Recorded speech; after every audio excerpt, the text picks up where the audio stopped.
Madali ang kainan lang, may bisita kami, ang dami pa namin ginagawa. Tingi akong kape. Kape. Andiyan yung corned beef. Corned beef lang sa akin, ayaw ko na sa isda. Mamin pa ako. Oo, magsaserve ka. Magpatulong si Maarte sa akin.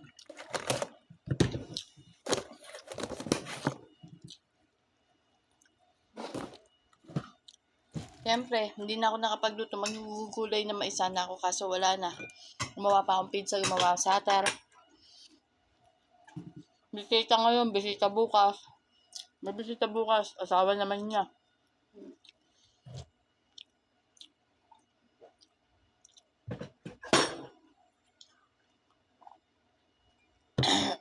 $7:30 ready yung kape. Hanggang alas 7 pa lang.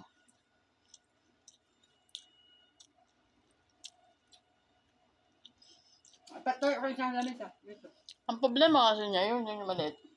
Pati lang kay ko. Ang problema kasi ni Butanding, hindi niya sinabi lahat kahapon, pati yung pagka-plancha ng damit na yan. Para ma-ready na ba, di ba? Pati yung mga lagyan ng mga kape.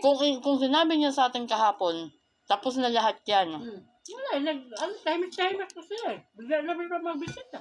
Tapos biglang magluluto na sa banak. Dapat ang niluto nila, madali lang. Kaya yan ang ina nila kasi magpapagawa ng page at saka sata para sa bisita ng may Maarte. Para-paraan lang talaga si Butanding.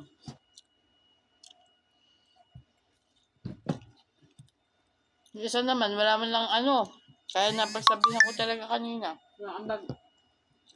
Sabi ko, tinangay mo, ano ka kung basura tinangay mo? Yun daw sa CR.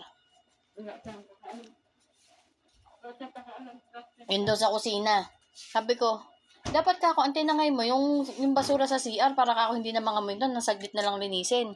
Alam mo naman ka ako ang dami-daming ginagawa. Ibang-iba sa kay Fatma.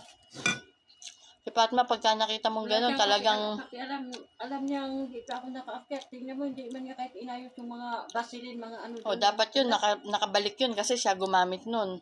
Nandoon lang, pati matis yun. Nanadya ba? Nanadya. Tapos sasabihan ka pa niya, bakit hindi ka nagdinis? Sabi niya, bakit hindi pa daw ako pinakastas ni Butanding? Sabi ko, hindi ako nagpapakas. Ang dami-dami tabak sa baba. Nag-release pa ako. Nag-ano pa kami ng gulay. Amo ba siya? Amo ba siya? Kanina inuutosan ako, tawagin daw si Butanding, tumawag yan. Sabi ko, Maring madami kong ginagawa, Maria, ikaw na kako gumawa, ikaw kako tumawag, bumaba ka kako dito. Tapos tumawag ulit. Papirito akong itlog, 2. Tapos sabi ko, sige kako, walang problema, bumaba, kunin mo kako. Sabi niya, hindi ako makakababa, walang kasama si mama.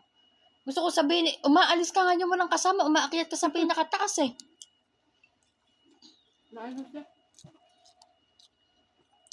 Sabi ko siya, hindi mo ba ako pwede iwanan niya kahit kako ilang minuto lang para kunin yung itlog?